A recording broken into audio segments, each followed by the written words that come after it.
Cut my music, cut my music. Well, right now, it's the most important segment in professional wrestling history, and that is 24 Karat Gold with the Golden Child, Evan Golden. Come on in.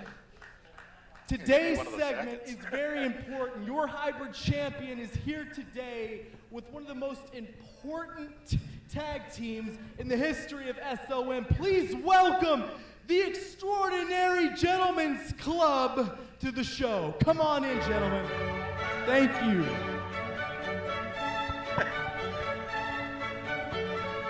Oh, there he is. The hybrid champion calling out the #1 There contenders for the East Tennessee tag titles. We're seeing all three men in real action tag team. next week. This is a real tag team. What's up, Judas? Get over here, buddy. Mr. Clapper, thank you. Thank you for having us, sir. You two are the most essential tag team that SOM has clearly ever seen. And in 7 days' time at Fright Night, you have one of the biggest tag team matches ever with Amish Country. Judith, please, pal, tell me everything that I need to know about this match in 7 days' time. Well, the only thing I can say, Mr. Golden Nugget, is this right here. The Amish Country has not gave us the stinking stipulation they want, so I don't even know if this is going to be a match. Are you telling me that they've had the choice to pick a stipulation at Fright Night and they have still not chosen? Is this a joke? No, it's not a joke. They have, daggum, just keep putting it off and putting it off. I think they're actually scared. You know what? I think they are scared. They should be lucky to even have a match with you two. I think they're scared stiff. They're definitely scared stiff. That's right, they are. You know what? Amish Country reminds me a lot of Blade Gibson's, Casey Kazana's. All they do is cowered out. They can't show up to work. And you know what? I think that you two clearly have an advantage. But they need to pick a stipulation fast. Yeah, they better, because I'm getting sick and tired of it. They better come up with something today. If they don't, I'm liable to say, to hell with everybody. I think so too, Judas. You know what? You two have been given a great disservice. If I were Amish Country, I would have picked this stipulation months ago, weeks ago. Don't you think? I tell you what, well, a lot of the big problem is Ricky Morton is the reason those chumps are here. And you know what I think about Ricky Morton. He's the worst piece of trash there ever was, except for the Amish Country. Ricky Morton, you know better than to bring Amish Country to SOM. Look what you've done to these two. They deserve a stipulation. And you know what? Before Revolution's over, I sure hope for these two, my best friends ever, the Extraordinary Gentlemen's Club, that you two have a stipulation for Fright Night in 7 days' time. And you know what? Speaking of scared stiff, Santiago! Santiago, I heard that you won. Oh yeah, it's San Diego, isn't it? Yeah. San Diego, I heard that you won my challenge, the triple threat match. Congratulations, you defeated Dirty Daddy. Dirty Daddy, the guy who mid-match gets on Amazon and purchases GTA 5 ski mask cosplay costumes. Great job, San Diego. Hey, I heard you also defeated Casey Kazana, the only NWA contracted talent that when music hits mid-match, he gets distracted because he thinks it's the ice cream truck. Let me explain something to you. He's no AJ, that's for sure. So San Diego, I heard you won the match, and that means that you get a match with me in 7 days' time at Fright Night. Let me tell you something, Santiago. This is clearly the most important match of your career. I dare anybody to come up with a bigger match that Santiago has ever faced. You know why? Because in 1 year's time, I've proven to be the greatest third-generation sensation that professional wrestling has ever seen. In 1 year's time, I've traveled the globe at independent wrestling promotions around the world. In 1 year's time, I was this close to becoming NWA World Junior Heavyweight Champion. In 1 year's time, I came to SOM Live and I made an example out of every person in this locker room. And do you want to know what the first person I embarrassed is around here, Santiago? It was you. And I don't think these people have forgotten how bad I destroyed you around here.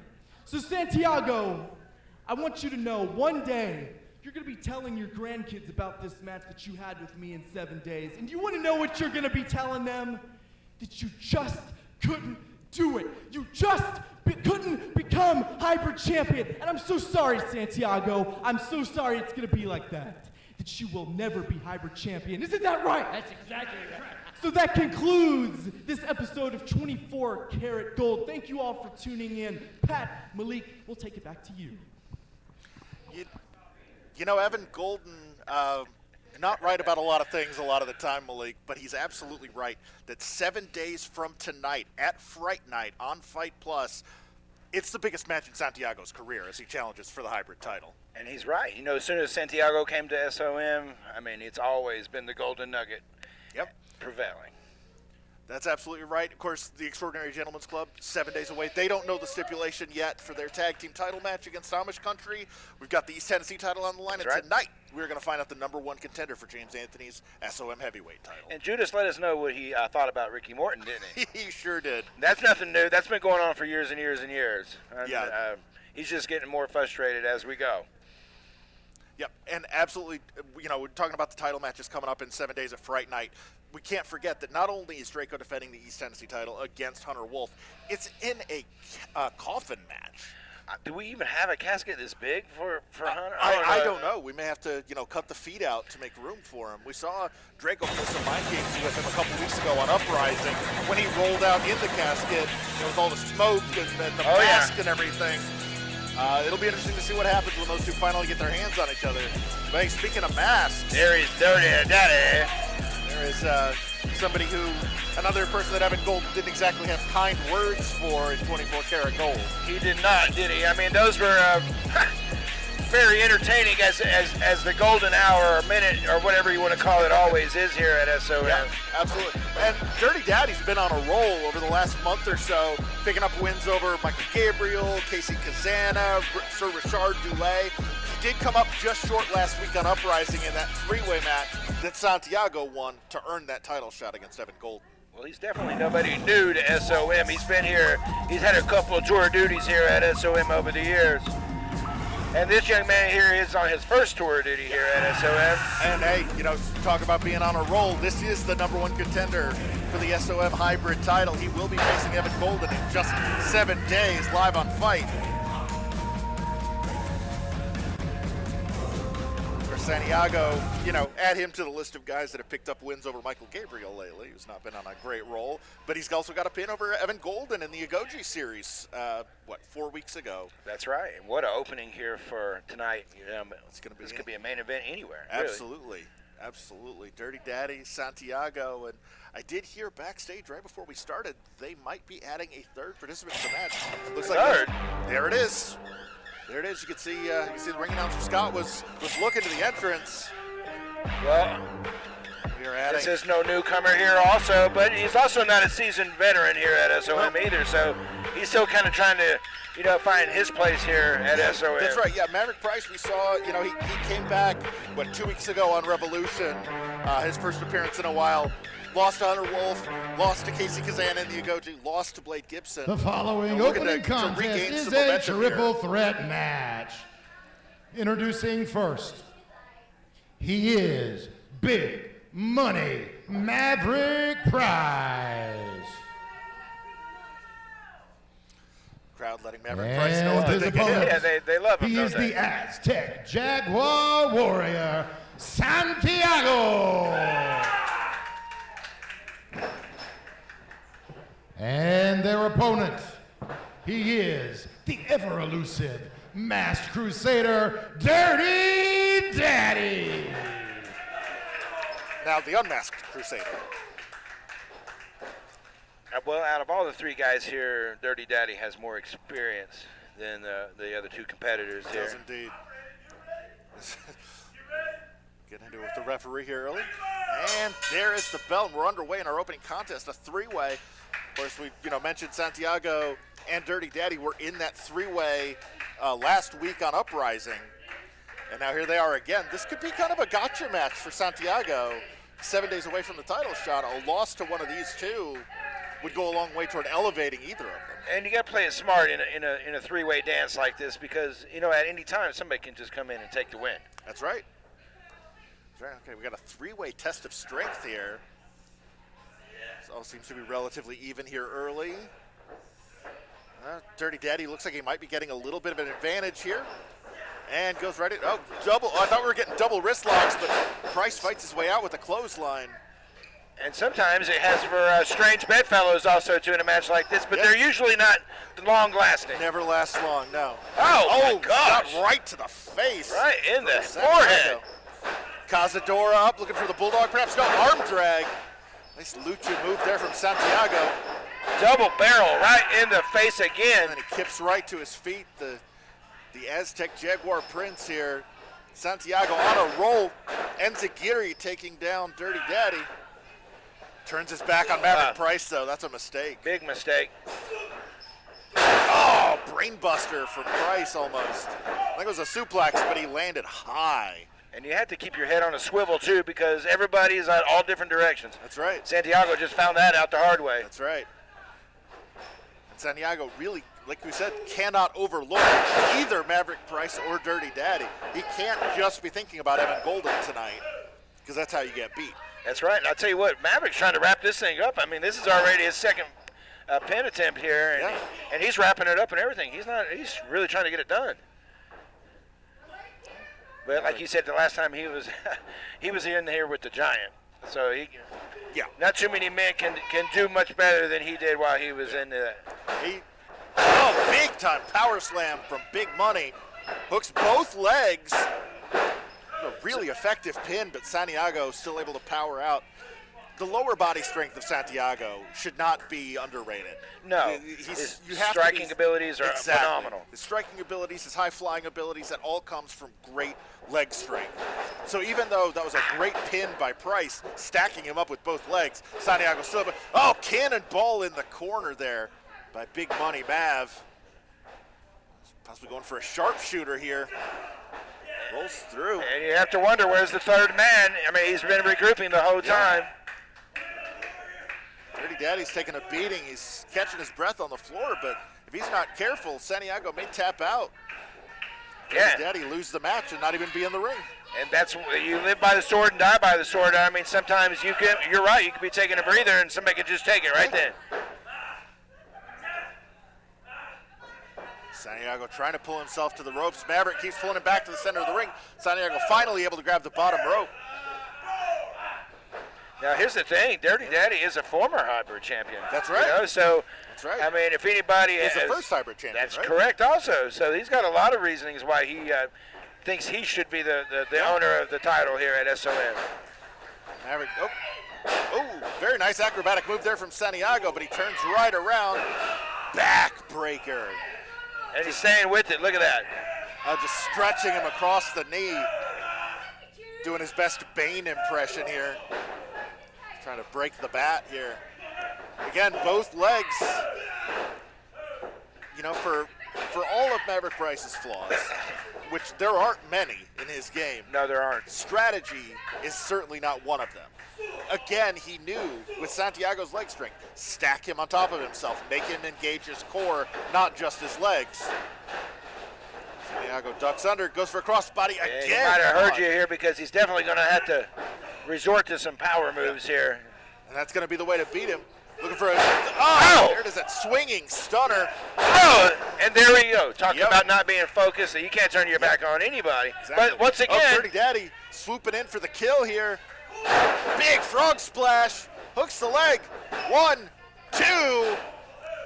I can't tell what happened first, whether the shoulder came up or Santiago broke it up, but that was close. Very nearly, I don't want to say stealing the win, he would have earned the win, but kind of sneaking in the back door there after those two had been going at it a while. Smart strategy. I mean, you really have to have a strategy going into this. Absolutely. And there are worse strategies than letting your opponents punch each other out. And you always notice Maverick is kind of letting that happen here, but he's going to, like we talked about earlier, one of these guys can walk away with the win right now. Oh, wait a minute, going for an airplane spin here.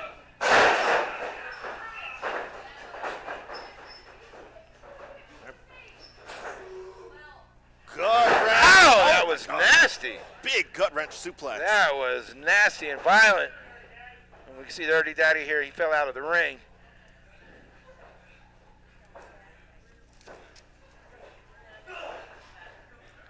Exchanging strikes here now. Price with a big forearm. Santiago staggered. Oh, now he's going, what do we, knees to the midsection. Dirty Daddy right out here in front of us. Looks like he may have hurt his shoulder there during that last exchange. Big, shining wizard there from Santiago. He feels like it's his time. I mean, he feels like everything's been taken away from him. Yeah. Every time he gets really close, it just gets whipped out right from under him. Yanks the carpet up to the top. Ow! Oh! That was Blockbuster violent. out of the springboard there from Santiago. 2, 3, it. and Santiago There's your picks winner. up the win. The winner of the match, Santiago. Well deserved too. I mean, he's been really fighting every week here at SOM to get a chance. And hey, that is a lot of momentum going into that match with Evan Golden next week. Santiago's on a winning streak. If he wins one more, we're looking at our new hybrid champion.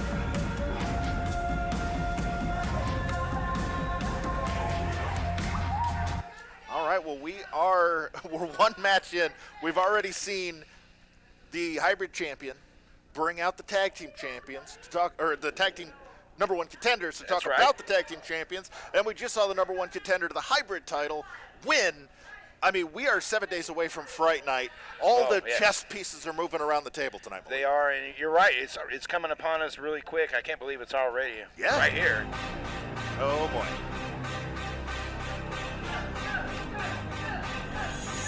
Here we go, the Gigolo Josh Fallon making another appearance here. He's gotten to be kind of a regular here at SOM. We've been seeing him for about the last 4 weeks or so. He is. He's quite a character, wouldn't you say? That's putting it mildly. Bring out his new tag team partner here, Ace Storm. That's right. There's Dr. Phil Good in their corner. Which can make people, I mean, don't take him by his name. I mean, he's made some people feel not so good here at SOM. Absolutely has. What's in the briefcase? I'm not sure I want to know, but I also want to know, you know? I do, and he has his phone. He likes to do the little selfie thing here. Yeah. You know, views are currency now. That's, you know, you get that. Oh, there we go. That's money boy. right there. Is it? For some people, Pesos. that is absolutely somebody's thing. Yeah, somebody. There's something for everybody. Yeah. Hey, it's that's 2023. We don't judge. That's right. You know, that's what's cool about professional wrestling. It's like the circus. That's you know? right. I mean, you got something for everybody. If you don't That's like the right. bears on the bicycle, Yeah. hang around for the guy that's going to get shot out of the can. That's right. So we've got a non-title match here. The champion's about to be in action. Oh. I'm going to try and get a word with them after the match. See if I can't get to the bottom of this whole stipulation thing going into the match against these EGCs, easy enough for me to say. Well, Judas seemed very confused and upset, and he's also angry. So you get all those things together. He needs some clarity. Yeah. In all fairness, when is he not? That's right. He's been getting double blood pressure medicine lately because of these guys. There you see Jebediah and Hezekiah Hoskins. And Betsy the chicken Betsy. going in the bucket there. Keeping her nice and safe. You know, usually a bucket of chicken I was is going to something say, different around we here. had to tell Willie that that's not the kind of bucket of chicken he's used to there. That's Hezekiah just climbed up the drum. There's Jebediah there in the foreground. Those are your East Tennessee Tag Team Champions. Just 7 days away from a showdown with Goulet and Clapper for the titles. Now I'll take it to Scott for the ring intro. The following contest is a tag team match scheduled for one fall. Introducing first, accompanied to the ring by Dr. Phil Good, Gigolo Josh Fallon, and his tag team partner, Ace Storm.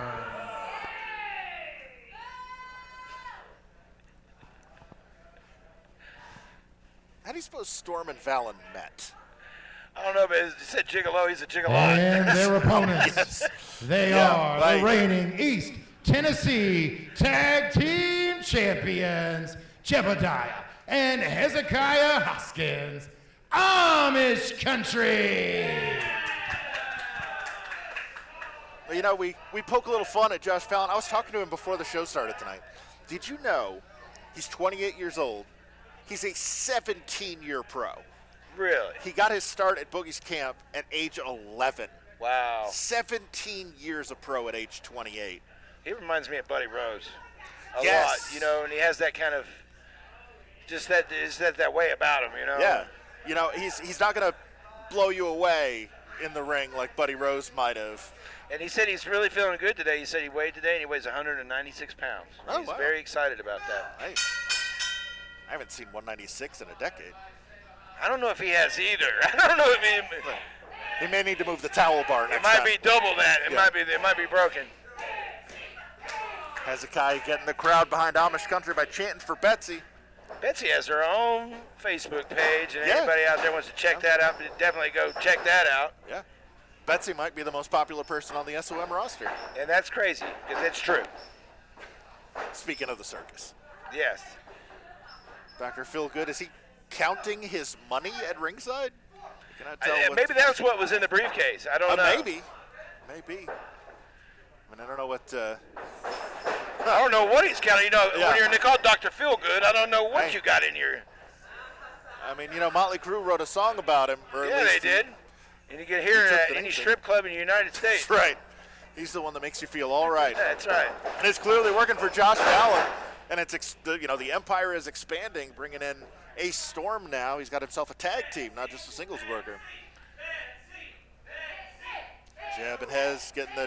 Well, clearly Fallon not a fan of Betsy. Which, how can you not be a fan of Betsy? She's Now, adorable. some people have a phobia of birds. That's and, true. And we've seen that here at SOM many times. That is true. And I was- Ornithophobia is a real thing. Yes, and I've seen it happen. I've seen a guy actually come around the corner and couldn't move because Yeah. he saw the bird. Hey, some people are chicken about chickens. Got Fallon and Jeb here, the two big fellas representing their teams here. Collar and elbow tie-up. Nice basic wrestling 101 here. Oh, Fallon takes the advantage. The 17-year pro. Nope. And now we're rolling. Referee Joe's got to watch himself, almost getting crushed in the Yeah, Amish Country corner there. Yeah, that's a lot of weight being moved around in the ring right now. And Joe's the smallest guy in there right now. Absolutely. All right, Jeb sent off the ropes here by Fallon. Big shoulder Whoa. block, and the gigolo goes down. And we're getting our first look at Ace Storm here. Big hip toss. Jebediah Hoskins now gonna tag. Oh, here we Big go. Hez. The Amish are quick, very fast tag team machine. They're rolling like a buggy right now. Big double kick too. 2 count only. Storm able to get a shoulder up. And that little sequence has seen many titles come their way. Absolutely. Absolutely. Amish Country, one of the more recognized tag teams in this part of the world. They're definitely a team on the rise, and that exact combination has won them a lot of matches, a lot of titles, including the SOM East Tennessee tag team titles. The Amish have opened up for Botchamania. I don't know if you I knew saw that or that. not. So is Ricky Yep, Morton Ricky just was a just couple on it weeks ago. Yeah. like 2-3 weeks ago. Oh, off the ropes. Whoa! There's the Amish drive-by there, that leg drop from Hezekiah. Oh, Storm kicks out. Wow. Now their version of the heart attack is, That's right. Yep. is the haystack attack. That's right. Brett dropped an elbow, Hez drops a leg. Now when they say that they're ready to take it to the chapel, that's another way of them saying this is over for you, and then we're going home. We'll see how much longer. I got to give it to Fallon and Storm here. They're hanging in there with the champions a little longer than I would have thought for what I assume is a relatively inexperienced team, being a pair anyway. Well, let's call it like it is. SOM is a tag team school. It's true. These guys are kind of a ragtag tag team Yeah. because they're not really, like you said, they're not well-oiled like the Amish. The Amish don't have to talk. They haven't even said a word to each other since they've been here. Yeah, that's right. Yeah. Really, the only thing. Oh, my That's God. it. How good. There we go. There's the bell. Amish And I saw he squashed him. Yeah, I mean, he literally squashed him. Here are Caved the his chest in. winners of the Look, I'm gonna step away for a second. I'm gonna try to get a word with the champs. Yeah, Find out what's going on next week. find out what's going on for Judas and everybody else.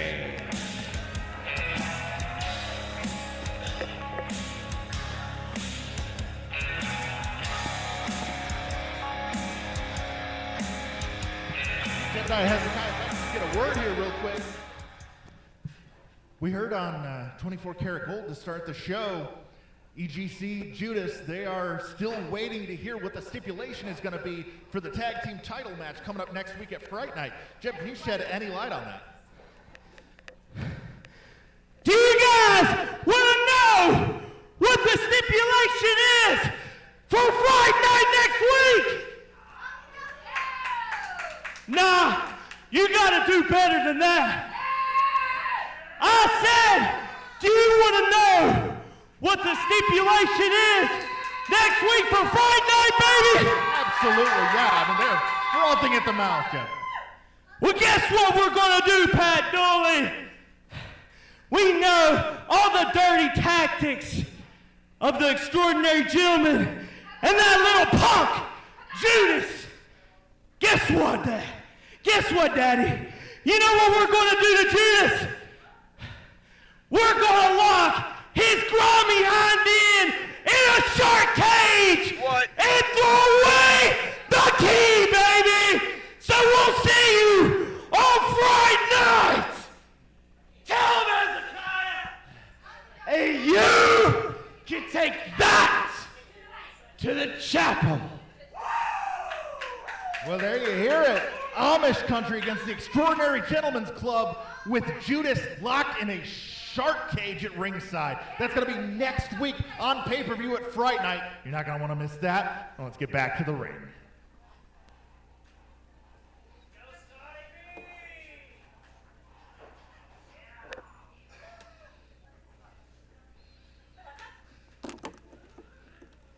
What, did they just watch an old Batman episode or something?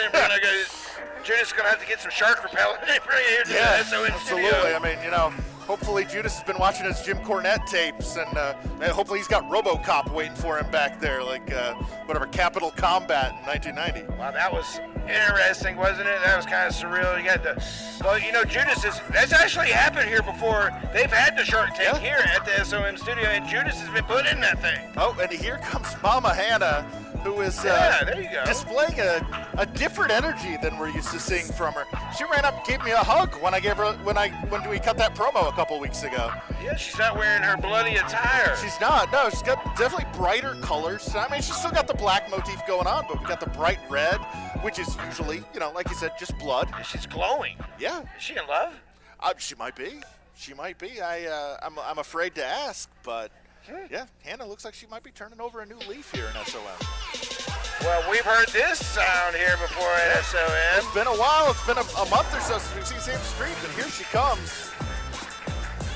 Gotta be careful though. We just saw Mama Hannah a few weeks ago pick up that win over Sasaki. Yeah, she's on a little bit of a roll here in SOM, and Sam Street has not been here for over a month at this point. And that's right, and Miss Street, she has quite a history here at SOM. Absolutely. Send it up to Scott for the intro. The following contest is a women's match. Introducing first, she is Mama Hannah. And her opponent, making a return to the Chucky Dome, Sam Street. Now the SOM faithful, big fans of Sam Street here.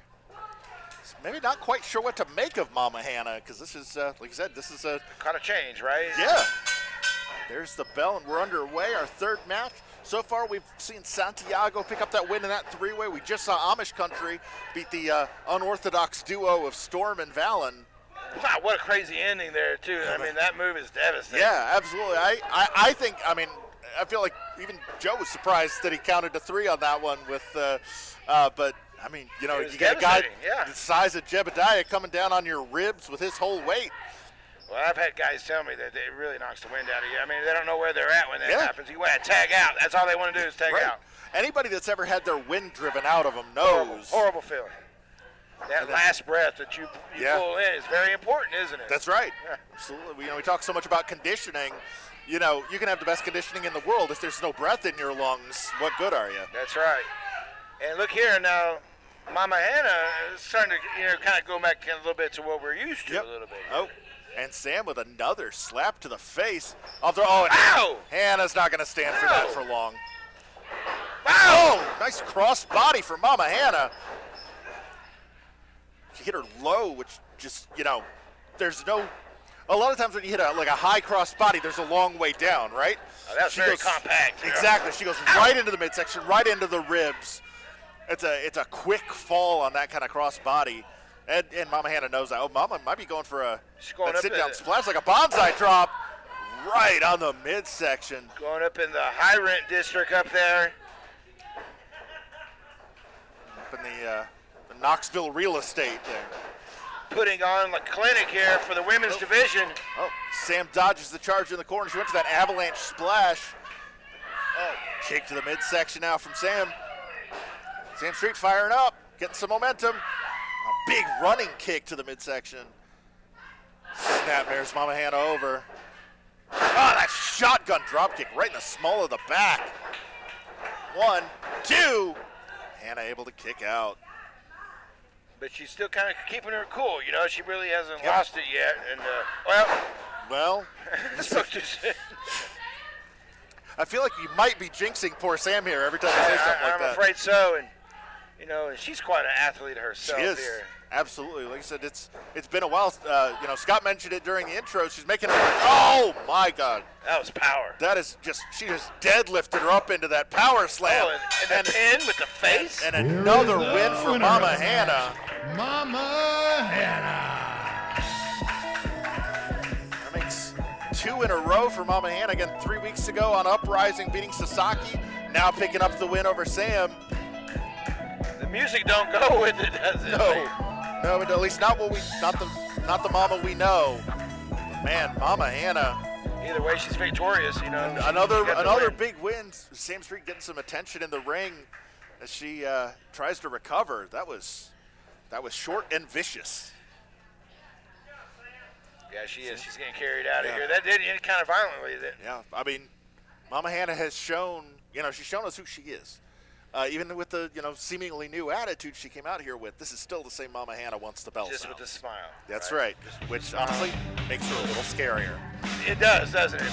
Kind of a sweet package, but we know that it can be kind of sour in there. Yeah. The vicious girl next door. Now here's a debut here at SOM. Yeah. It's getting kind of groovy in here, eh? Getting our first look at Stephen Meeks here. It's called the psychedelic. What? Yeah. Got the. I'm not going to speculate on the significance of the peach on the tank top. No. But he's got his work cut out here. He does. Tonight. I'm looking across the docket here. Yeah. I mean, it's our second non-title match. I mean, they've all been non-title, but this is going to be the second match we've seen tonight featuring a champion. Yes. We're about to see the East Tennessee champion. We talked about Draco being 7 days away from that coffin match against Hunter Wolf. And now, Stephen Meeks hugging Scott. Now he's going to, no? Willie not having any of that? You love to see it. You love it. It's just good sportsmanship. You got to admire that. New guy coming in, making friends And I'm already. sure Draco better be focused. Yes. He's called out the biggest man in professional wrestling. I'm not just saying that as Oh yeah, no, it's literally. not hyperbole. He is literally. I mean, I'm not a small man, and Hunter Wolf dwarfs me. You're right. Both of us are over 6 foot tall, and you're right. It's like there are not a ton of wrestlers that I have to raise the microphone to. It's like a throwback to Nephilim, like the giants that ruled the world here. That's right. Right, very a throwback style is Hunter Wolf, but also, he's got that modern agility. A lot of the 7-footers 30, 40 years ago couldn't move like Hunter Wolf. Speaking of moving, The following contest think Steven is makes it scheduled stop for yet. one fall. Introducing first, he is the psychedelic sweetheart, Stephen Meeks. psychedelic sweetheart. I guess he's going to take us on a little trip here today at SOM. And Draco Looks a And little his confused. opponent, he is the East Tennessee Heavyweight Champion, Draco. Draco, we were talking about winning streaks earlier tonight. 2 weeks ago, picked up the win against Shoop here on Revolution. That's right. Last week, you and Bobby called it him and Hunter Wolf. He was showed up wearing the El Scorpio mask. And he was giving Hunter quite Yeah. the run, and then the unthinkable happened. Yeah. Hunter Wolf. And that's facing another his reason first Judas defeat. is beyond himself. Oh, yeah. Now, this guy right here is a throwback to another person that used to be here at SOM. A guy named Amp Dominic that used to be here at SOM, which he would spray ugly juice on people. Yes. But here's the thing. I did have a conversation here with the psychedelic sweetheart earlier tonight. He's a master of psychology. Do not let this little facade here, this little ruse confuse you, because that's exactly what he wants. Yeah, absolutely. I mean, some of the best in-ring, psychologists of the last 50 years have had a flamboyant side. Yeah, but throwing back to Gorgeous George was Gorgeous called one of my George. favorite races, Adrian Street. The late great Adrian Street. Even up more recently to the likes of like Gold Dust That's in the right. 90s, That's or right. even Sunny Kiss to a That's degree right. in a lot of places. But here's the thing about all those people, they're tough. Yeah. And in the package, I mean, that's why you can't always judge a book by its That's cover. right. Well, and that's Draco is 7 days away from defending against a well over 7 foot giant in That's Hunter right. Wolf. This is a completely different animal, the psychedelic sweetheart. It is, and you know what? He told me he's taking advantage of this time, this window right here, because he knows Draco might be unfocused a little bit, and something like him can slide in. Yeah. And he really wants to make a debut here at SOM. And a clean win over the East Tennessee champion in your SOM debut has got to catapult you up the rank. Because we know Hunter Wolf's the #1 contender. He's got the shot in 7 days, but there's going to need to be a new #1 contender after Sunday night. That's right. Why not? Stephen Meeks. Well, he's definitely pulled his magic and his riz here to get him actually his debut here at SOM with Draco. Going head-to-head with the East Tennessee champion in his first match. I mean, see what happens when a little love, instead of a little bit of sourness, a little bit of sweet. Draco just high-fived Willie. That was unexpected. See, I'm telling you, he's kind of mesmerizing everybody in the ring right now. He already kind of softened up Willie with the little hug there earlier. Whatever he's doing, it's working. Oh, a big shot to the back there from Draco. But one thing I did notice in our conversation is that he stopped the little character and he became very serious, and he was he's here for reasons. He's here for reasons. Well, it's good. Hopefully he's here for the same reason everybody else is, which is to be a champion here in SOM. He is, but he also has a little bit of Kool-Aid, if you know what I mean. I got that impression. Yes, I didn't have a full-on conversation with the man, but there are vibes. Yes, that and the psychedelic believe me, sweetheart it's puts out on. there. It's out there, and we've seen types like him at SOM over the years. And Reversal on the whip into the corner. Oh, nice. I was going to say a smart move by Meeks to stop himself. Ow, gee. But that leg trip and then just being thrown down by Draco. Well, that might be the end of your trip right It there. might That's a be. buzzkill right there. One thing about it, I mean, we've seen it, like I said, I've seen a lot of folks, but I don't think we've seen anybody like this guy. This might be a one and only right here. And he's hanging in there with the East Tennessee champion. But Draco does seem focused. I know we had talked earlier, we were, maybe a little concerned that he might, take his eye off the ball thinking about Hunter Wolf, but he, I think he may have even overlooked Stephen Meeks when the match started. He's not doing that now. No, and one thing I think Draco's really starting to understand is that he's got some hacks on the giant. And he's unlocking some codes that he's been figuring out some weaknesses. Like when you chop down a tree, you start at the bottom. And he's finding some things like his legs and of course his aerial attack and his experience. We'll call it like it is. Draco has been in this business longer. Yes, absolutely. So there's things that he's learned over the years that, maybe he's just going to have to pull those tricks out. Yeah.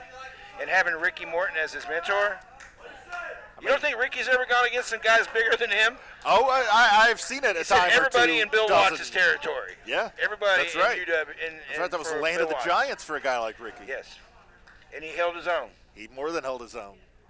One of the best to ever do it. I'm sorry, Judas. I'm sure you're listening backstage, but it's true.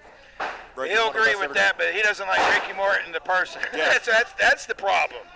Oh, Draco, nice Whoa. twisting 90-degree leg drop there. And the impact on that, right on the face. Yeah. That might take his smile away. He might lose his smile after this Meeks match. was looking for that sunset flip. Draco, again, talking about the veteran instincts, slammed on the brakes, turned it into an offensive move, and now he is back in firm control. Got the wrist control here into almost a hammer lock. And we were talking about the focus of Draco. There's a couple cues here that we can tell he is very focused. He's in his actual SOM champion gear. He's not out here in his shoes. That's he's not right, out here in a that's true. hat. He's Yeah. not out here running his mouth. He hasn't said a word since he's been out here, has he? No, that's true. No, not a word. Not a word from me. In fact, you've inspired me. I'm going to try and get a word with Draco after the match here, just kind of get his thoughts on what we heard from Evan Golden. Or I'm sorry, we heard from the EGC talking some smack about the likes of Amish country and Draco. That's right. We know Judas is going to be there. Yeah. But we also know that Casket's going to be there too. And I don't know if they've even made one for the size of Honor, because I think that's how confident they are about this. They tailored it for Draco. Yeah. Like in the old westerns, measured him and. Well, I'll definitely make sure to ask him about that.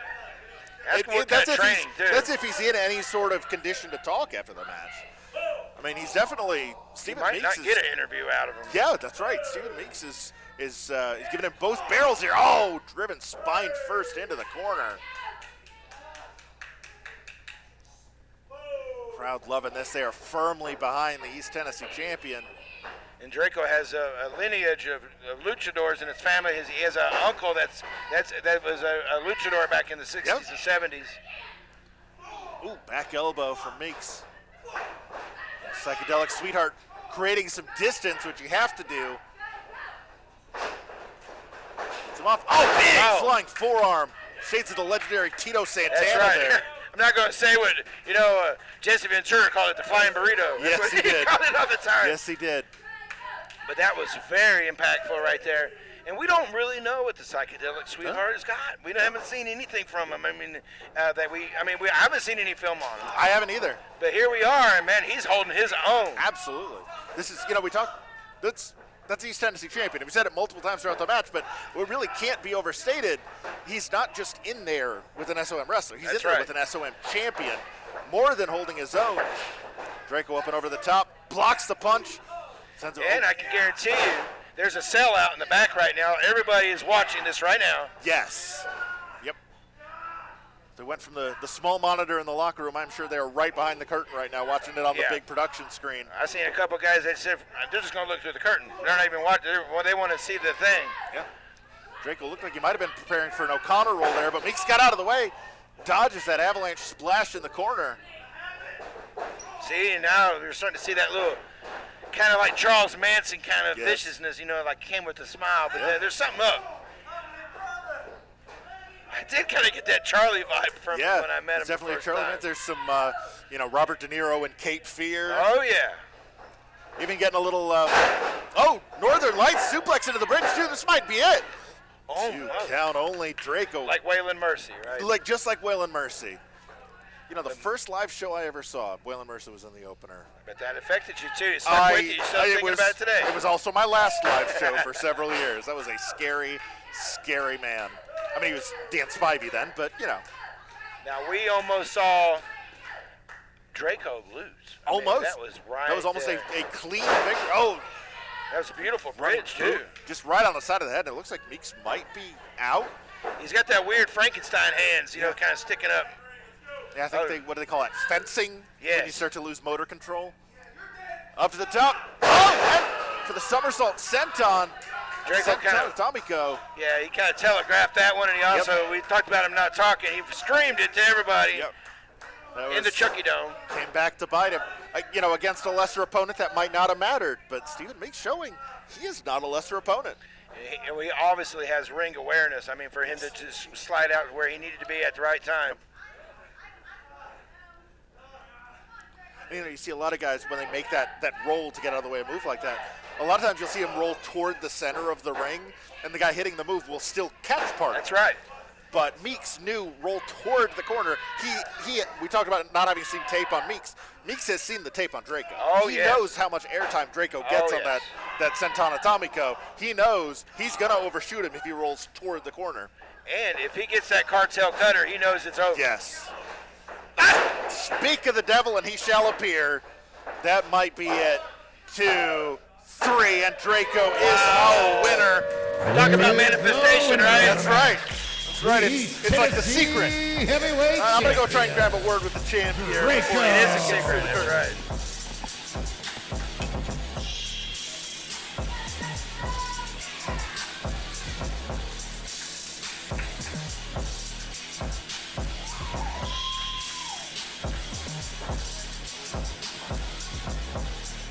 Champ, if I can get a word here real quick before you head back through the curtain. Big win. Nice. Hang on. There's something that I gotta do first. Stephen Mitch, come here. Bring it here. Come on now. I'll give you props. You fought harder than some of the boys here. And honestly, I think you kind of deserved,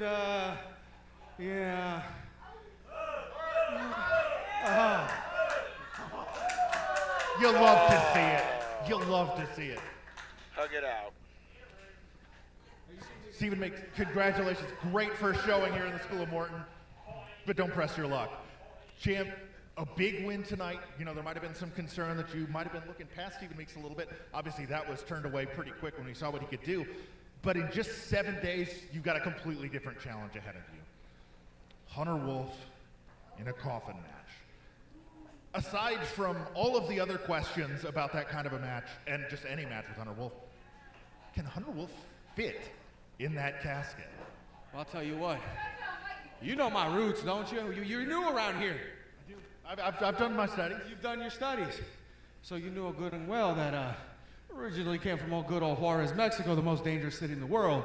So if we have to hack this 7-tall puto to get him to fit in that coffin and put him 6 feet under, then that's exactly what we're going to do. Now, at Fright Night, make no mistake about it, I know he's a big boy. He's a big old boy. But the bigger they are, the harder they tend to fall. And at the hands of Draco, the greatest, he will fall. All right, strong words from the champion. Next week, 7 days away on Fight Plus, it's going to be Draco defending the East Tennessee title against Hunter Wolf in a casket match. Well, let's take you back to the ring for our next match.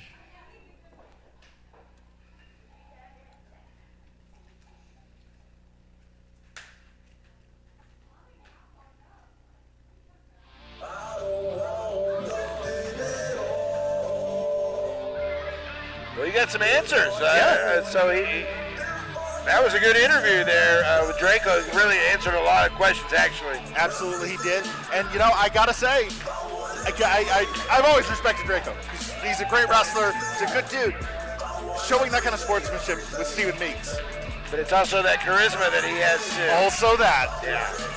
Speaking of charisma, this man oozes charisma here.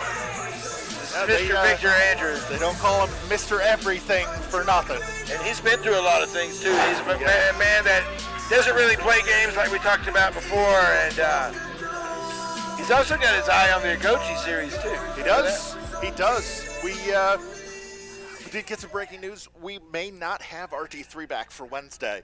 There's some concern we may wind up having to draw a new name to start it off. Victor Andrews, I overheard him talking to Judas backstage. He has entered his name into that random draw to determine who, again, if RT3 isn't able to make it Wednesday. Well, I Victor know. Andrews wants that number one. Here's another guy who wants that number one spot. Scary guy here. And what's been going on with that lately? You know, there's been some things happening around here. I know that Fright Night's coming up, but there's been some odd paranormal just things. And you know, we talked about Bob. Bob has been weird for the last couple of weeks, man. If there is a wrestler custom built for a show like Fright Night, It's that man right there, Yes. Cousin Conre. And what a clash of styles here, and just a clash of everything. Yep. But also, you notice it went eye to eye. Andrews did not back The down. following not contest flinch. is scheduled for one fall. Introducing first, Cousin Conre. Conre with that screwdriver fork in And his opponent, he is Mr. Everything, Victor Andrews. We haven't seen Victor Andrews in a few weeks. Actually, this is my first time calling a Victor Andrews match. I've been here about a month with SOM, but I've watched plenty. I was talking to Draco about having watched tape. Victor Andrews, a big-time star here. Again, you talk about having his eyes on the Agoji. When you got your eyes on the Agoji, you got your eyes on the heavyweight title. And not only here, but he's worked for the big guys, too. Yeah, He's absolutely. been, we'll just say on Monday nights, he's had something to do a Yes, couple that's times. right. That's right. He's had prior engagements. That's right. Once the weekend ends. There's the bell, and we are underway. Yeah, you talk about a clash of styles here. Although, don't underestimate the athleticism of Cousin Conre. We have seen him bust out some high-flying moves, handsprings, ranas. Yes, that's right. Surprises you, Yeah. and he's got that international flair. They loved him in Japan. They were Yeah. confused with him in Well, Japan. I mean, they thought he was a kaiju at first Yes. when he first stepped off the plane. Well, I also noticed here, too, for you folks at home, well, Mr. Andrews is in the blue, and then Cousin Conre's here in his new, Yes. his new attire here. You Yeah, notice he's yeah. cleaned it up a little Well, bit. we're used to the white with the red blood spatter. Yeah. He's going with the kind of the brown leather look, kind of early Mankind style look here. Although, if I'm not mistaken, I think I do see is there a bloody handprint on his left thigh? Oh, I don't think that thing's that clean. I mean, I've Yeah. seen some stuff on there. There's definitely DNA of some sort. Ugh. And CSI would have a field day with Cousin Conre's wardrobe. Wow, look at there. See, just the standstill here. Oh, I think he's telling me he wants it. Cousin off the ropes. Oh, Andrews just absorbs it. And his best Sebastian Shaw I say he impression wants. We're gonna go. off the ropes. Oh, drop hold. Smart, see? There you go. Conre suckered him in. And that's the beauty. He's like a beautiful disaster. That's what we like to title him, because sometimes it's just these beautiful moves will come out of nowhere, and then the violence follows that, and it just kind of really takes you off guard. Wrist lock there from Andrews. Strategically, it doesn't seem like it makes a lot of sense to get in that close to a guy Conre's size, but one of Conre's biggest weapons is his explosiveness. That's right. His ability to just kind of like a linebacker. That's right. He'll just explode into a high impact move. You keep him close, that cuts down on that distance, makes it harder for him to get into space, get that momentum built up. Yeah, he definitely has a lot of velocity, because Yes. he has the size and, like you said, the strength. Yep. And you get the distance and kind of shorten it up, and that's very explosive. That's right. It's all physics, folks. An object at rest stays at rest. An object in motion, like Cousin Conre, they'll just blow you over. And he might cut you with the fork. Also, there's that. And I think that's where a lot of that DNA came from. Who knows? Now Who knows when the last time he washed that? and Cousin Conre, he's also been a participant in the Agoji series He too. has. He has. Yeah, we've seen him on there a couple of times. He's been on there 3 times, picked up a couple of wins, even started one week. And that just goes to show you how tough the Agoji series is. I mean, guys have tried and tried, and it's only a matter of time before, like I've said this before, somebody like Hunter Wolf gets inside the Agoji, and then all of a sudden, it's going to be a different thing. Yep. There are still some big names we haven't seen. Hunter Wolf's one of them. The SOM heavyweight champion, James Anthony, has not entered the Agoji yet. What is it going to look like if the champ enters and earns a shot at himself? I know that he's not too excited about the Agoji series because all of his critics could come after him, right there, and they can kind of get their shots in. That's true. That's true. We see Hunter out here week after week as part of the wall, standing at ringside, pounding on the mat with Judas in his ear, talking through strategy about all these guys that have gone before him. We don't typically see Anthony ringside. No. And the thing about Hunter is, I've not even noticed the last time here, he's getting very, he almost turned his back on the wall, like he's waiting. Yeah. Well, one of these weeks, it's bound to happen. It's luck of the draw. Somebody who's not feeling too lucky right now is Cousin Conre. Victor Andrews stomping away on the leg. He's got that ankle captured. Oh, my goodness. A variation on the spinning toe hold there, dropping down all his weight on the knee and ankle. And that's how you take away the power and the speed Exactly right there. That's exactly right. You can't get a running start if you can't walk. No, a one-legged Conre is going to be a little easier to beat than a two-legged one. So he's got him in a sort of a variation on the figure 4.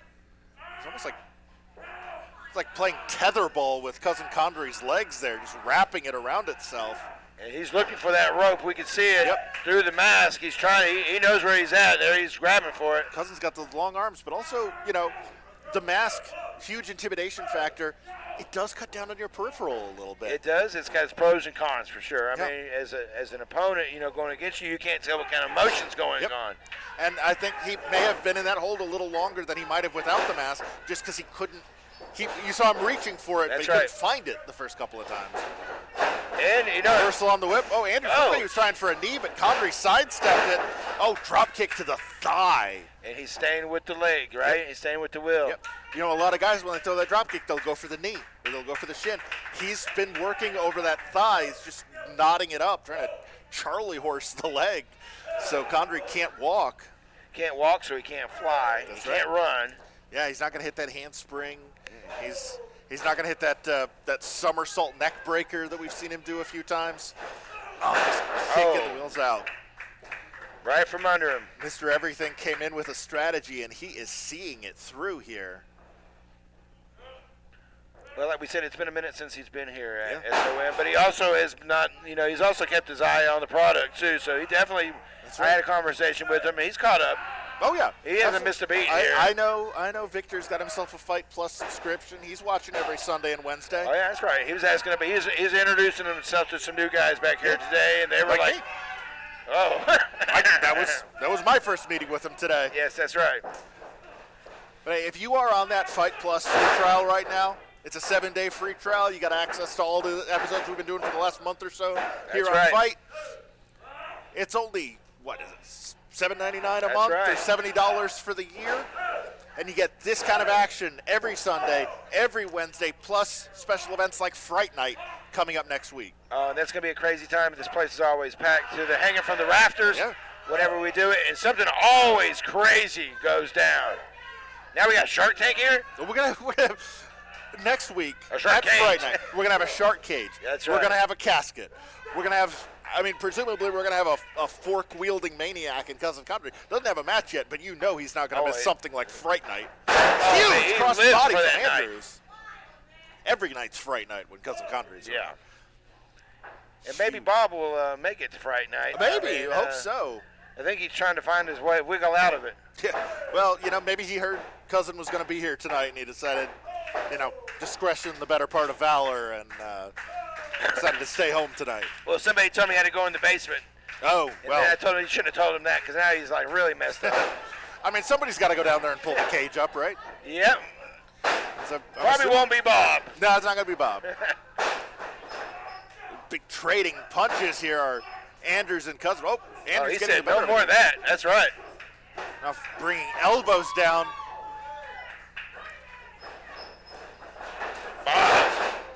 Cousin may have used the last bit of explosiveness he's got to fire off that elbow. Doesn't hook the leg, though. And Andrews able to kick out. It took some work. Andrews, that was not an easy kick out, but Cousin not hooking the leg probably cost him there. But, we've seen Conre come away with wins doing less. It's true. He's probably just trying to figure out Victor Andrews himself right now, and he better do it in time. Yeah. Andrews now with that front face lock, hooking the arm, possibly looking for a suplex here. That Cousin may have a dead leg, but he's still a big boy. Center of gravity right there has to go with Cousin Conre. Conre now looking got him up in a fireman's carry here, possibly a Death Valley driver or a TKO forthcoming. No, into a code red. 2. I thought just a 2. That came out of nowhere. Turned that fireman's carry into a code red, just spiking Cousin Conre on the mat. Kind of reminds me of Ricky Morton. Yeah. Pop those out of nowhere. That's right. It's almost like a sunset flip power bomb. remember the Amazing Red used to pull that one off. And, Oh, yes. It's amazing how some of these moves that used to be so innovative, we see them, and then all of a sudden they become commonplace. That's right. Hey, if it works, use it, right? 40 years ago, people were winning matches with leg drops. Well, hey. Big DDT we from might see a Conre. win on a DDT. We saw the Amish have a crazy win earlier on a backsplash. That's right, yeah. They're running big boy senton from Jebediah. So you never know. Yeah. Andrews looks like he might be out. Willie might want to think, Hey. Judas just, oh no. Oh, that is, I started to count the number of ways in which that was a bad idea, and I lost track. Yeah, they were all bad. Were they? No, wait a minute here. Conre's going to out get here. counted out if. But what? I mean, I don't understand that. Was that for Victor Andrews? Did Judas show up for that? Yeah, I don't. I mean, Cousin has had his problems with the family over the last few weeks, but you just saw Scott come out. Yeah, all right, weird. we got to count out victory. Ladies and for gentlemen, the winner of I'm the sure he match doesn't. by He'll take the countout, win, but I'm sure he doesn't Mr. really want it that way. Everything, Yeah, Victor a win is a win. Andrews. Welcome back to SOM Victor. See, That's even shaking his head Yeah, there, kind yeah, of that's- disappointed in the. that's not how we wanted it. All right, well, I have a scheduled interview with Hunter Wolf next, but is he gonna have Judas with him? We just saw Judas take off running. I'm gonna head over to the interview stage and Alrighty, see well, what's good luck up. with that.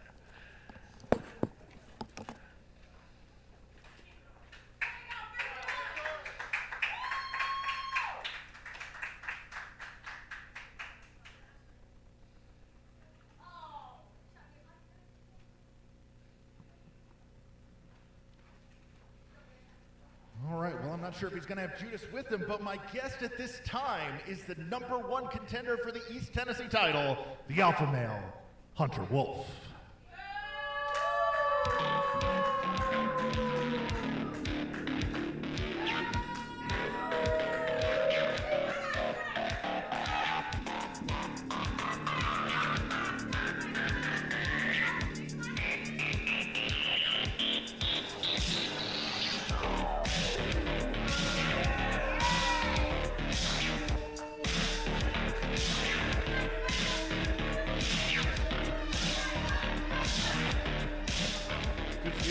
You all right?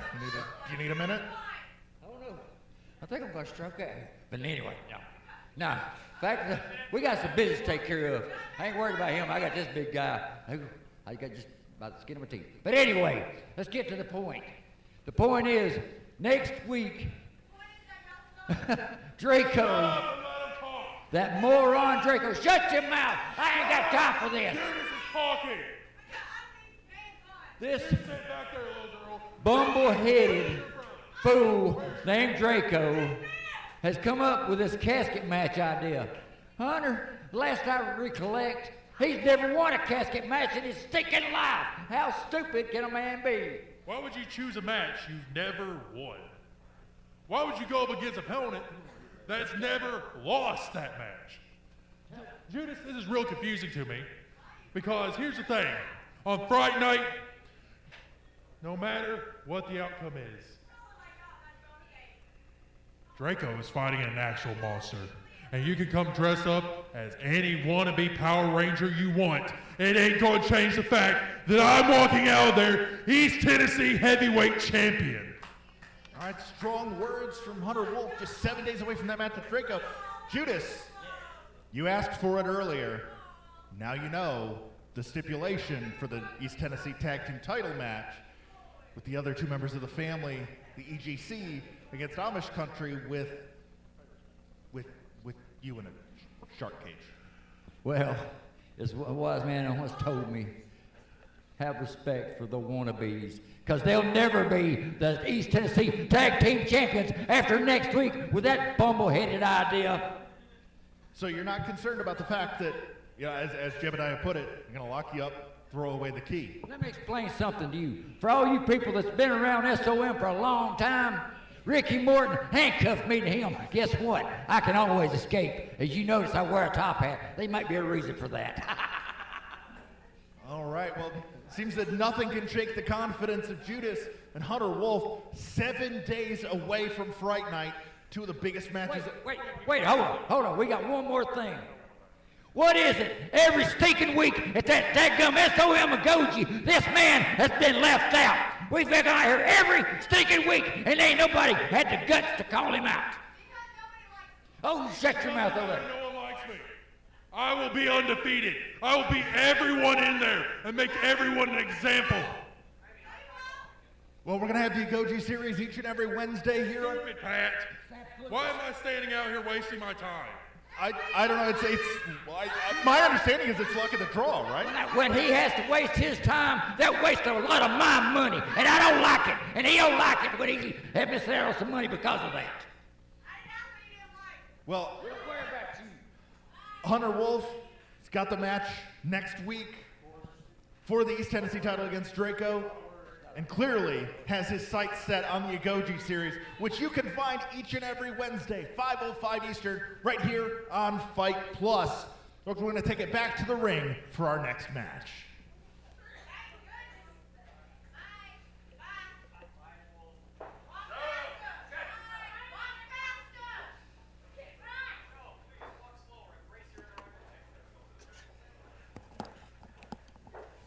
All right, well, surprisingly confident. That Judas was after one that. of the more calmer little interviews you've had with the family It is. since That's- you've been here.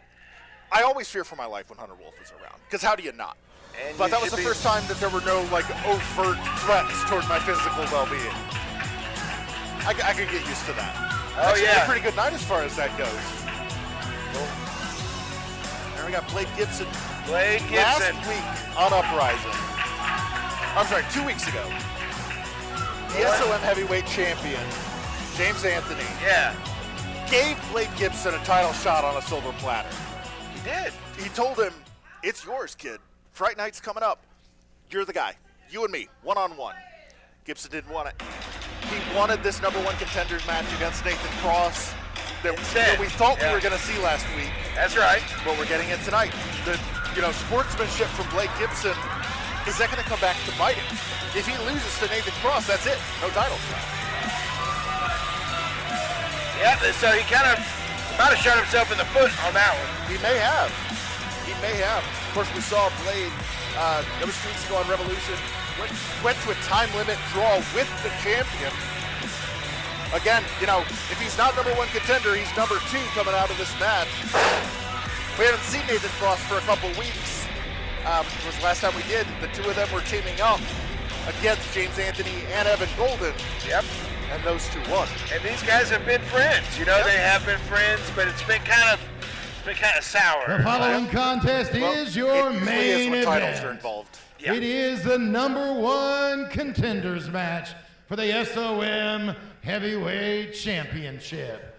The winner of this match will face James Anthony for the SOM title next week at Fright Night.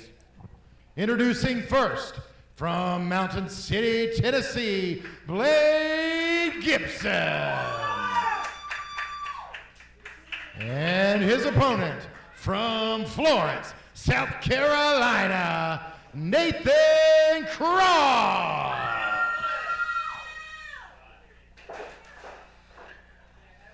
I mentioned Nathan Cross hasn't been here for a couple weeks. Blade Gibson has been. We saw him in Uprising last week, beating Maverick Price. He had that time limit draw 2 weeks ago on Revolution. We saw him in the Agoji series before that. Blade Gibson's been a workhorse over the last, 4 weeks or so.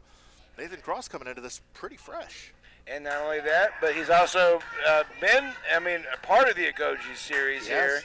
But you're right, these guys have been friends for quite a while. But you start putting titles, you start putting prestige into the mix, all of a sudden that goes out the window. Oh, absolutely. Once the bell sounds, friendship, you can shake hands. We saw a hug between opponents earlier. We did. You can do all that after the match is over. Afterwards, and these guys still might. Yep. Who knows? But let's say the champ has really been kind of stirring the pot a little bit. He has too. been. And he's And been. James Anthony knows what he's doing. Oh, exactly. He's making these guys go against each other. That's He right. loves that. That's right, and he gets to pick the bones next week at Friday night. All right. Divide and conquer. He's one. At least make them kind of. He points out little things to them. Oh, I thought he was your friend. Yeah.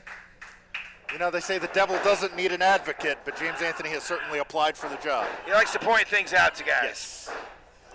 Oh. One of the things he likes to point out is there. that he's getting ready to be the longest reigning SOM heavyweight champion. He's very close. He's, what, weeks away at this point. He's talked about a big celebration he's going to have here. Well, yeah, we're all invited. Well, to do I'm that, he's gonna excited. have I to know you survive are. Fright Night. Yeah, we got to get through that first. Pardon Nice the, arm drag there. Pardon the Amish country pun, but don't count your chickens before they're hatched, right? That's right. Don't count your Betsies before they go to the That's Colonel right. Sanders. Gibson, ooh, look at he went for a tiger feint kick there, but Cross ducked it, got out of the way, and Gibson. And that right there, what he does when he goes up in the corner right there, and is one of the reasons he's not a champion right now. Yeah, it's that cockiness, that kind of. That's right. And also with the inexperience. Right. There's a difference between mind games and sloppiness. Yeah. And it's a fine line. You know, we see some guys. James Anthony's a great example. Yes. Walks that line. He's right trying to there, cash. He right walks there. that line, erring on the side of mind games. Right. Blade Gibson has come so close to the top of the mountain so many times, but he always gets in his own way. And not only does he slide down the mountain, he jumps off the mountain himself. Yeah. But he does a cool flip while he's falling. That's right. He looks all fancy when he does it. A shotgun drop kick to the midsection. Goes for the pin. Doesn't hook a leg. Cross able to easily kick out. But it's also that youth that he has on his side too. That's his advantage right now. Yes. That really is something he should be taking advantage of. You know, we were talking about wind earlier, right? We were Right. talking in that tag match that the conditioning is 90% of the battle. Yeah. Gibson has that for days. Both these guys do. Oh, They're yeah. both in incredible shape. You can tell just by looking at them. But then once the bell rings and they start moving, Yes. Well, these guys are like walking anatomy charts. I mean, their body fat is probably 5 combined between the two. yeah, they're And here's the thing that's scary about Nathan Cross is he's young and he's experienced. yes. Yeah, we're talking about Josh Fallon, a 17-year pro. Nathan Cross, not that far behind in terms of he started young. He's still young, but That's he's right. got some matches under his belt. And he's not just done that here at SOM. He's gone on the road. That's right. He's been on other promotions, been other champions, other places. But he says this is his home. There's a lot of wrestlers. They go all over the place, but they always come right back here. And Nathan Cross wants that title because he believes it should be his because he feels like he is a franchise for SOM. He's as close as he's ever been.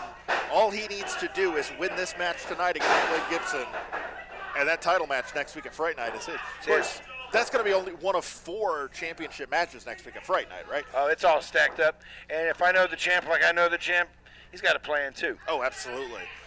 James is watching. He's got fight. He's got his legs up on the coffee table. He's rooting for both of them. having He a wants refreshing to drink. kill him. Yeah, I mean, kill him. If anybody has ever rooted for a double count out in his life, right now it's James Anthony, hoping these two both lose and he doesn't have to defend against anybody. Oh, yeah, next he's week. hoping that these guys don't even show up. Yeah. They don't even make it to Fright Night. And you know what? Between what we do here at SOM and the Agoji series, it has churned out a lot of wrestlers, and it has sent them down the road packing. That's right. Either to the ER or to the out of here. Yeah. And it's become a tough landscape here at SOM since things have kicked up. Absolutely. This is not just a once a week thing here. No. It's No.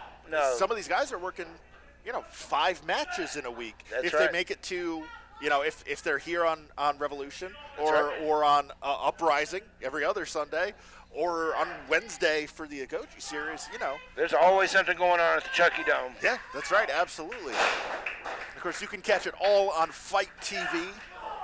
Big step up, Enziguri right to the spine, and Gibson hanging upside down. That could shred your ACL. It there, is, and hanging he upside kicked down like him that. in the posterior too, right? And he kicked him in the butt, and then yeah. But he also has got him in the tree of woe now because he can't get out of that. Kevin Sullivan used that for years. He did and he indeed. would love it. And nobody did it like Kevin Sullivan. And, hey, you know, for Sullivan, it was a strategic move because he was cutting his opponents down to his size. He was always That's the right. littlest man in the fight. That's right. But you see somebody with some length and some range, like a Nathan Cross, use it. You know, he can cut you in half with that drop kick from halfway across the ring. Oh, he flew at him like a missile. Yeah. And it hit its target. Cross letting the fact he hasn't been able to put Blade Gibson away, maybe get into his head a little bit here, taking his eye off the ball. Oh, you heard that? I did. He's also, this is a little uncharacteristic of him, kind of jawing with the fans here. Well, hey, let me tell you something else, too. Nathan Cross, he was here with the New Age Villains. They were the most despised tag team in the whole school's history. Yeah. Well, but we had thought he turned over a new leaf. I thought for sure this was a, you know, kind of a new and improved Nathan Cross here, but he's letting Blade into his head a little bit. Well, sometimes you might take him out of the villain, but you'll never take the villain out of him. You know what I'm saying? That's a valid point. Right back into that headlock, though. And he might need all those skills to go against Anthony. You know what I mean? They need all that and more. And more, that's right. James Anthony definitely not a man to be taken lightly. Oh, I think his knee buckled under him. Yeah, that knee injury he suffered when he was hanging from the tree of woe. Catching up to Blade Gibson here. Oh my goodness, in the face. Right, hooks the leg. 2. Oh, Gibson able to get a shoulder. I thought that was, you know, done for. We talk a lot about, you know, for those of you that are maybe newish wrestling fans, we talk about, you know, kicking out or raising a shoulder. Those are two entirely different sets of muscles. Yes. Kicking out, you're using your lower body, your kind of your core strength to push your legs out from underneath a pin. Gibson couldn't do that just then. I don't know if you caught that. No, he I was did. not able to get the strength from his legs after being tied in that tree of woe to be able to kick out of that. He got a shoulder up. Oh, he can usually nip up at it, something like that, but yeah, that would normally be the move for him, yeah, right? he's got a flat tire. Yeah, and you know Nathan Cross felt that. Oh, he took advantage when of he had him in that pin. He felt Gibson's shoulder come up, so Well, you know the next time he pins him, there's going to be extra weight on those shoulders. Well, he knows the nasty moves. He knows the sugar moves. He knows the submission moves. He's looking for a superplex here. That's got to be it. If he can take Blade Gibson over with this superplex, this match is over, and we got a new #1 contender. Now Gibson headbutts his way out of it. Big fall there by Nathan Cross. But again, Blade Gibson, normally he would follow it up with a high-impact, high-flying move right away, but he's slow to his feet. High cross body, but not able to stay in the pin. When he landed, his knees hit the mat. And he might have like some rib issues here too, because he's been holding on to his sternum for like the last couple minutes here. Well, I mean, we saw when he was in the tree of woe, not only was his leg hanging there, he got, you know, drop kicked right in the gut by Right Cross. in the gut. Flying forearm, drags himself into the pin. Only a, referee Joe says it was a 2 count. It was barely a 2. Yeah, that was a very drastic attempt there, and he's actually just kind of, he's just like grabbing at straws now. That was just a moment of desperation there. Gibson trying to get some blood flowing back into the leg there. You saw him slapping his own thigh, Goblin Geary up to the back of the head. And it might do him more damage to go up in Come on, Blade, don't do this. It's not worth it, man. You'll get another title shot. He's risking permanent injury. He's already here. made one mistake by having this match in the first place. The title shot was in his hands. In his hands. Tilt-a-whirl DDT. That might do it. I don't know what. I think Gibson was rolling to try and grab a leg to get a little more I don't know leverage. if he knows where he's at. I think he's got a central nervous system kind of shutting down a little That bit. may very well be it. That might have just been synapses firing. The light might be on, but nobody's home. And we've seen that with him a couple of times where he's literally been knocked out. Yeah. I mean, Joe's really got to think about maybe just calling this match. This is, Blade is risking permanent injury. Oh, Northern Lariat to the back of the head. Cross now. Brutal suplex rolls through. He's going in hyper mode. Hyper mode, he's tying him up. In a hammerlock. Oh! That's got to be it. 2 and no! No! Where did that kick out come from? How on earth did he muster up the energy to do that? And once again, I don't know if he meant. I mean, I think that was just one of those things that just it may be instinctively happened. But he's paying for it now, for sure. I mean, he's still fighting, but the referee, Joe, has got to think about calling this. This is Blade Gibson. I mean, he may never be the same after this. Oh, look at this. Texas Cloverleaf here. It's a variation on the sharpshooter, but he's using his own leg as the kind of the fulcrum on that lever there, pulling back. We heard Cross say he wants to make him submit. Well, this might be it. Rolled him into, and then right back into the Cloverleaf. Nope. Oh, Gibson somehow able to kick out of it. Desperate attempt once again. I don't know if it's enough. Well, looks like he might have been going for that sling blade, but Cross caught him. Oh, there's a stunner from Gibson. But can he capitalize? I don't think so. I don't think he can. He's trying. Rolls into it. 1, 2. No, another kick out from Nathan Cross. And back and forth the match goes, but every time it swings back to Nathan Cross's advantage. Now time might be starting to become an essence here. I know that. I mean, it might be. Yeah, we got time. We only got so much time here on the show, and then I didn't hear the time limit for the match here, but it's got to be getting close. Gibson crashes and burns. Yeah, I'll be honest. This is on me, but I didn't catch the time limit announcement at the beginning of the match. I don't know how much time is left. Well, we're going to stay with it as long as we can. Big German suplex. Oh, I think both men's shoulders are down. Joe counting them both. I mean, what Cross with the German suplex, but Joe was hitting the mat with both hands. He's saying no. He's explaining it to Scott. Did he just say they were both pinned? The referee has said both Blade and Nathan's shoulders were on the ground. This is a double pin and ends in no contest. No contest. Wow. We've got a draw in the #1 contender. James Anthony's got to be loving this. Oh, he's got to be on cloud. You got to be kidding me. Oh, wait a minute here. Here comes Judas. I had to have a victor in this match. And what y'all two do? Y'all two took the lazy way out. Shut your mouth when I'm talking. Well, I tell you what, I got a solution to all this. Next week at Friday night, how about a 3-way street fight with the champion, James Anthony? Hey. 3-way street fight. I know he's dropping his drink right now.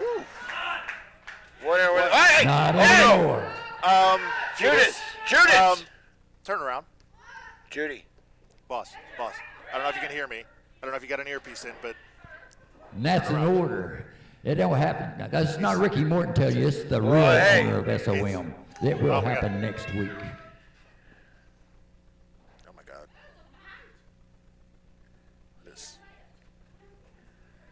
That was too close. That was Cousin Conre sending a message to the Mad Hatter. Y'all quit relying on people. I'm going to have a talk with him. I'm going to let him know. You know I got to get in a bad heart because of you people. Cut it out. All right. Well, folks, that's just about all the time we've got here for Revolution. What a main event we just learned.